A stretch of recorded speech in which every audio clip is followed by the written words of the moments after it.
turn isolation into inspiration in the mind to know, to discover, and to live in peace, happiness, love, and wisdom within.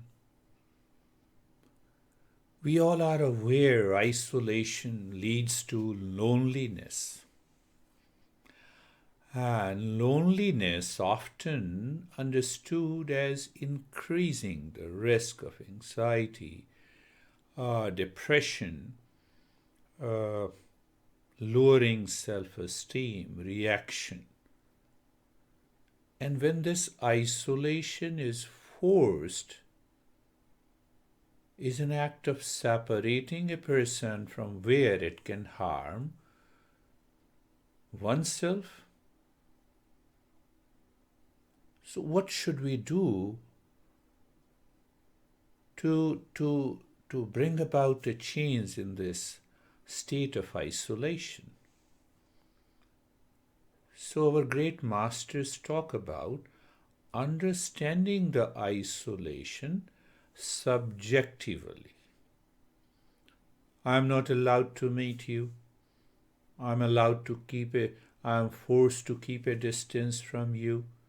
So this is a subjective nature of isolation. And what is the subjective nature of isolation? My master used to say, you're always with yourself. You cannot isolate yourself from you. No time when you are lonely. It is not possible to remain lonely. Now see, the mind is looking at oneself. So he used to say the word alone means all one. What is this all one? This is meaning of alone. So I'm differentiating the two words, the isolation and alone. When we discover within our true nature, that is of the nature of peace and happiness and joy, we are alone, meaning all is one. What that means, all is one? Now the mind is not craving for a thing from where it is isolated. That mind which was craving and reacting, it was due to the attachment, it was due to the habit and the conditioning. Now those habit, conditioning, and reactions are dropped. So the mind moves within and it discovers inner peace and happiness. So turn isolation into a rich meditative experience in your life. So it will not help you to grow and enrich in meditation, but it will also help you to drop the isolation. The meditation or mindfulness is an art of living from moment to moment into subjective state of fulfillment. And when you have a sense of fulfillment, where comes the isolation? So what happens in meditation is that you are separating self from the non-self. You have a clear awareness. If I say so, the self, which is of the nature of peace and happiness, is here, awareness is here, and here it is the non-self. So what that means by isolation, mind wants the non-self and it is not able to reach there. But now you are totally absorbed into the self, into the joy and happiness. That is only one aspect, but we need to understand this.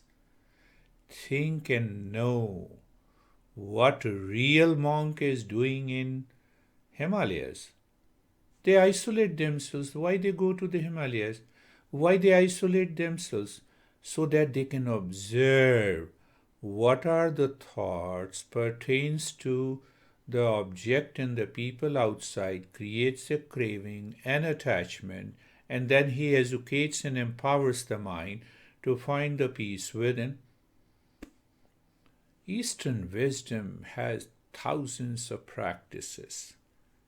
So can you turn this challenge of isolation into an opportunity to explore and discover your true nature by engaging the mind in the self-discovery and educating the mind those principles which help you get rid of this isolation?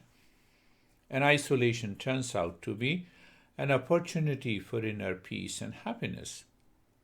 Second step and third, then you empower it. Empower your mind to live into that state of peace and happiness.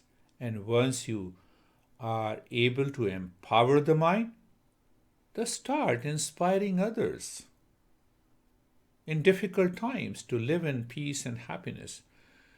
We are going to create series of videos that based on the principles and small practices